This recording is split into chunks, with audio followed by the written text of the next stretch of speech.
Salut les amis, j'espère que vous allez bien. On est parti pour la vidéo du jour. Avant de débuter, un petit message pour ceux qui viennent voir les vidéos. N'hésitez pas à vous abonner à la chaîne, ça ne coûte absolument rien pour vous. Il est évident qu'on a quand même beaucoup moins de viewers en cette période de Coupe du Monde. J'espère que voilà, lorsque le mondial sera terminé, lorsque le Real sera de retour sur les terrains, on sera de retour à la normale. Mais il est vrai que voilà, on a quand même beaucoup moins de personnes sur la chaîne depuis le début du mondial. En tout cas, pour ceux qui sont toujours là, parce que vous êtes toujours autant nombreux, merci à vous tous, ça fait extrêmement plaisir.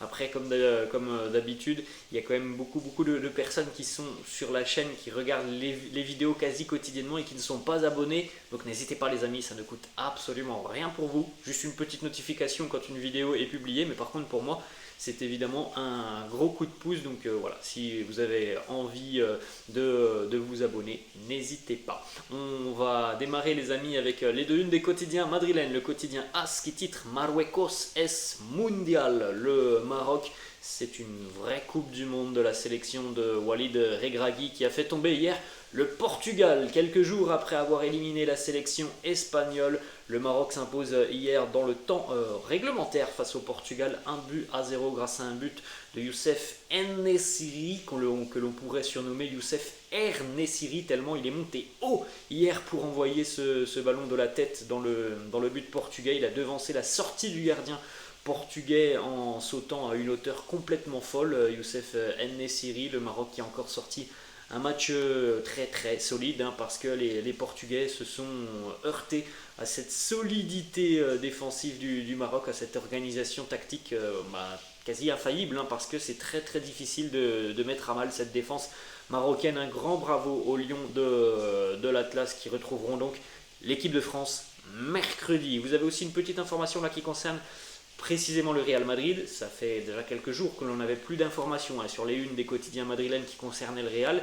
Là, on a une bonne nouvelle. Welbe, Benzema, on en parlera dans quelques instants. Le quotidien Marca, c'est quasiment la même chose. On a la même information en bas qui concerne le Real. Et puis, la Estrella del Mundial, l'étoile de ce mondial. C'est magnifique pour le Maroc, c'est magnifique pour l'Afrique dans sa globalité, puisqu'on rappelle que le Maroc est devenu hier la première nation africaine de l'histoire, on dit bien de l'histoire les amis, à se qualifier pour les demi-finales d'un mondial. Et qui sait, peut-être que le Maroc ira chercher une qualification en finale. Mais en tout cas déjà, la Coupe du Monde des Marocains est réalisée, et pour moi quelque chose de très grand. Maintenant c'est du bonus, évidemment que voilà, pour les Marocains, ils ont le droit de rêver à une place en finale. Mais voilà, l'exploit il a déjà été réalisé par le Maroc.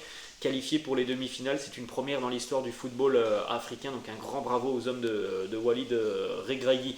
On continue les amis avec donc le programme de ces demi-finales de la Coupe du Monde qui démarre donc mardi. Mardi 20h, l'Argentine affrontera la Croatie. Le lendemain, évidemment à 20h, l'équipe de France retrouvera le Maroc. On rappelle que la finale se jouera dimanche prochain à 16h. Le samedi, nous aurons la petite finale entre les deux équipes qui auront été battues lors de ces demi-finales. Il ne reste donc plus que 3 Madrilènes qui sont encore au Qatar. 2 du côté de l'équipe de France, Aurélien Tchouaméni et Eduardo Camavinga. Et puis 1 avec la Croatie, Luka Modric. On continue les amis avec quelques petites informations justement qui concernent l'équipe de France hier, et plus précisément un homme qui s'est montré décisif, un merengue. Vous avez donc là l'image arrêtée du départ du ballon sur la frappe d'Aurélien Tchouaméni qui a permis donc à l'équipe de France d'ouvrir le score hier face à l'Angleterre. Une frappe donc de 26 mètres, c'est un vrai missile qu'a envoyé Aurélien Tchouaméni hier quasiment au ras du poteau de Jordan Pickford, qui a bien tenté d'aller chercher ce ballon, mais voilà, il était magnifiquement placé, le ballon de Aurélien Tchouaméni, qui nous dit: ce soir j'ai marqué le but le plus important de ma carrière jusqu'à présent. Bon, il est encore très jeune, évidemment, Aurélien Tchouaméni, mais c'est sûr que marquer un but en quart de finale d'un mondial, c'est quand même un événement très fort pour le jeune Aurélien Tchouaméni. Vous avez une autre petite photo du départ tout simplement de la balle, où on voit un Aurélien Tchouaméni parfaitement équilibré, le coup de pied qui va envoyer un missile quasiment à ras de terre, même si c'est pas vraiment à ras de terre, mais le ballon ne montera pas, il aura une trajectoire longiligne jusqu'au but de Jordan Pickford. Et puis cette information importante, pourquoi je dis que c'est un missile? Parce que tout simplement le ballon de Tchouaméni il est parti à 108 km/h hier, hein. Donc voilà, missile téléguidé dans les buts de Jordan Pickford. Voilà l'image donc de la célébration entre les joueurs de l'équipe de France qui courent tous pour rejoindre le buteur Aurélien Tchouaméni, et évidemment les Anglais désabusés de cette frappe de Tchouaméni. Si vous cherchez Aurélien Tchouaméni, c'est pas compliqué, c'est le joueur qui est en plein centre de cette photo, à quelques mètres de l'entrée de la surface de réparation. Il vient de marquer tout simplement de 26 mètres. Voilà les stats du match d'Aurélien Tchouaméni sur cette rencontre. 98 minutes parce qu'on compte évidemment le temps additionnel. Il a marqué hier ce but magnifique. 37 passes sur 41, 90% de passes réussies. Une intervention réussie. Il a remporté 3 tacles au sol sur 5. Il a remporté les duels, 2 duels aériens sur 3. Alors on voit quand même un match très sérieux d'Aurélien Tchouaméni. On doit aussi le dire, Aurélien Tchouaméni a concédé le premier penalty à la sélection anglaise sur Bukayo Saka, parce que Bukayo Saka tout simplement est très vif et a réussi son dribble sur Tchouaméni, qui s'est donc jeté et a fait faute, pleine surface de réparation. Le penalty sera transformé par Harry Kane. Alors c'est Aurélien Tchouaméni, ça aurait pu être un autre joueur, hein, parce que le début de seconde mi-temps de l'équipe de France a été moyen. Les Bleus ont beaucoup trop reculé, ont été trop attentistes, et ça a été matérialisé sur cette situation. On laisse vraiment l'action anglaise se dérouler sur le côté, on laisse Bukayo Saka entrer dans la surface de réparation et on commet une erreur. Il y a eu aussi en première mi-temps, je crois que c'est vers la 15e, 20e à peu près, une grosse perte des balles d'Aurélien Tchouaméni qui aurait pu coûter très cher. Heureusement non. Après voilà, on ne peut pas non plus attendre d'Aurélien Tchouaméni des matchs qui soient 100% parfaits. C'est encore un très jeune joueur comme on le dit, mais c'est quand même très bon ce qu'il a fait hier. Oui, il y a eu une ou deux erreurs évidemment, ça arrive, hein, pour un jeune joueur comme ça, mais il y a aussi ce but incroyable, hein, qui met l'équipe de France sur de bonnes bases dans ce succès.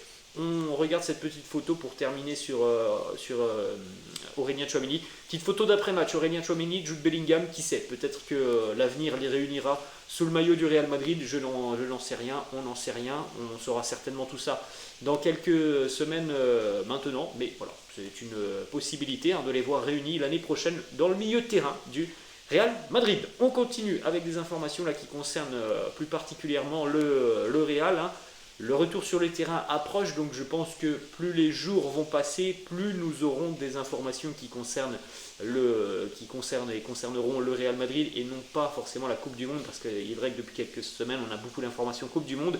Là on peut signaler hier le retour à l'entraînement de David Alaba et de Karim Benzema, donc plutôt une très très bonne nouvelle pour les Merengues. Regardez, hein, Karim Benzema surveillé hier par son entraîneur Carlo Ancelotti lors de cette séance d'entraînement. Carlo qui était tout sourire, hein, de revoir ces deux internationaux.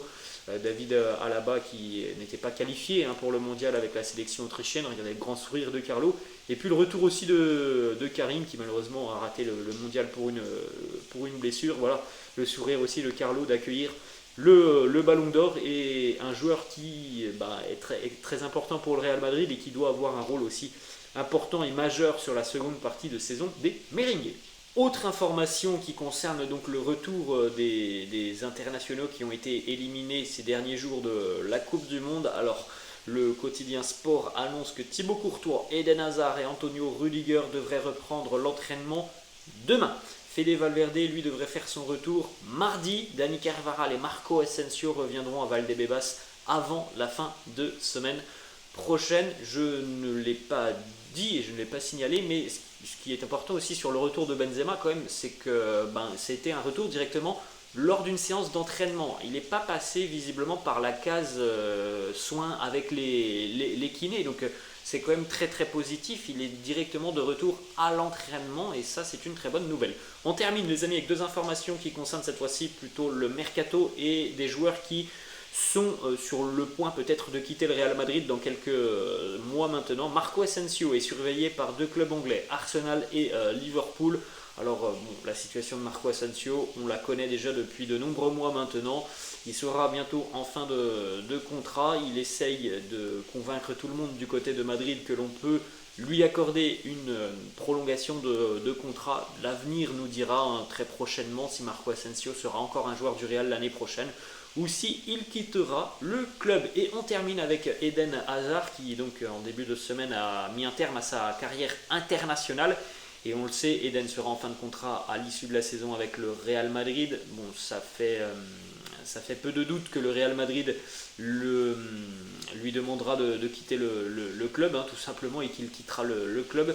Selon plusieurs informations, Eden Hazard souhaiterait rejoindre la Major League Soccer à l'issue de la saison. Donc peut-être un nouveau challenge du côté des États-Unis pour Eden Hazard. Voilà les amis, la fin de cette vidéo. J'espère que ça vous a plu. N'hésitez pas comme d'habitude à lâcher un petit pouce bleu. N'hésitez pas non plus à vous abonner à la chaîne. Moi je vous laisse les amis, je vous dis à la prochaine. Ciao.